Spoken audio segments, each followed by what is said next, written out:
Halo, pada kesempatan kali ini saya akan menjelaskan materi mengenai emosi dan agresi, mohon disimak dengan seksama. Kira-kira, apa ya, yang dimaksud dengan emosi?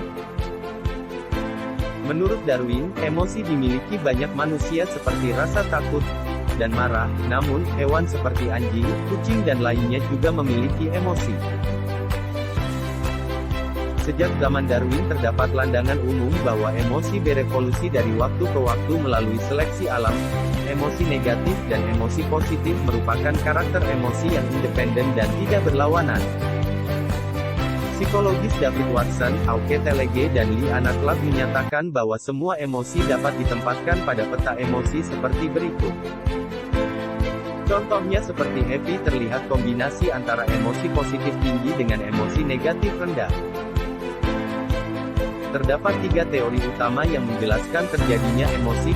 Pertama, teori James Large. Pada teori ini, James mengemukakan bahwa emosi terjadi dalam urutan waktu yang berlawanan. Yang kedua, teori Cannon-Barth.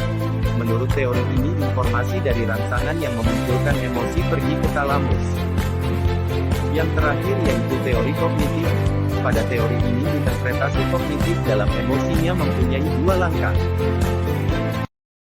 Langkah pertama yaitu interpretasi rangsangan dari lingkungan. Langkah ini mengingatkan kembali pada filsuf Yunani kuno Epictetus yang berkata, orang tidak terpengaruh oleh peristiwa namun dari interpretasi mereka terhadapnya.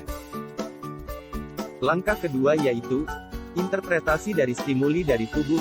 Singeri percaya bahwa perubahan emosi tidak jelas dan tidak spesifik untuk emosi yang berbeda, yang disebabkan karena sistem saraf otonom dan kelenjar endokrin dapat aktif dengan cara yang sama tanpa memperhatikan emosi apa yang sebenarnya dirasakan. Kebanyakan psikolog yang berspesialis dalam pembelajaran emosi percaya bahwa emosi yang paling dasar sudah ada dari lahir dan tidak perlu dipelajari. Belajar memiliki peran yang penting dalam emosi. Pertama, pembelajaran budaya mempengaruhi ekspresi dari emosi lebih dari apa yang sudah dialami. Contohnya beberapa budaya mengajarkan kebebasan mengekspresikan emosi dan ada juga beberapa budaya mengajarkan untuk menunjukkan sedikit emosi. Paul Ekman dari Universitas California di San Francisco melakukan studi pengaruh pembelajaran budaya dalam ekspresi nasional. Orang Jepang dan Amerika dipertontonkan sebuah adegan yang kurang menyenangkan tentang sakit dan luka, lalu ekspresi wajah mereka direkam. Tidak ada perbedaan dalam ekspresi wajah mereka.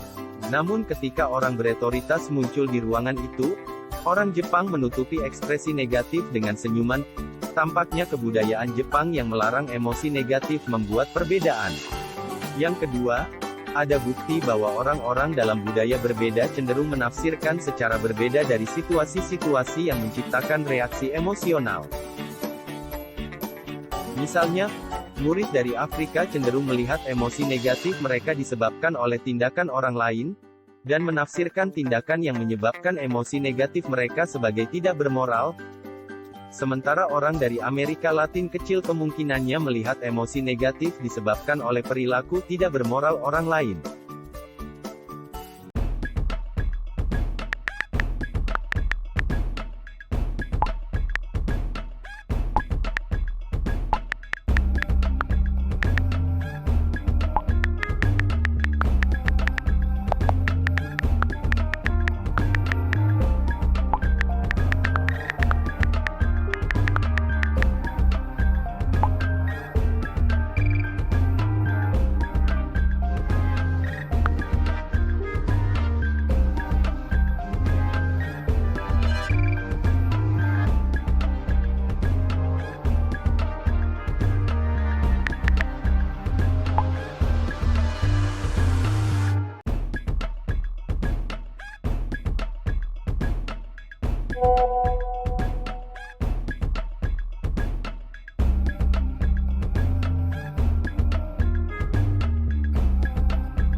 Kali ini kita akan membahas mengenai teori agresi. Ada beberapa macam teori dalam agresi. Yang pertama yaitu teori insting. Teori ini adalah teori paling klasik tentang perilaku agresi. Dijelaskan bahwa manusia memiliki insting bawaan secara genetis untuk berperilaku agresi. Ada 4 unsur dalam agresi. Pertama, mempunyai tujuan untuk mencelakakan. Kedua, ada individu yang menjadi pelaku. Ketiga, ada individu yang menjadi korban. Terakhir, ketidakinginan korban untuk menerima tingkah laku. Yang kedua yaitu teori agresi frustasi.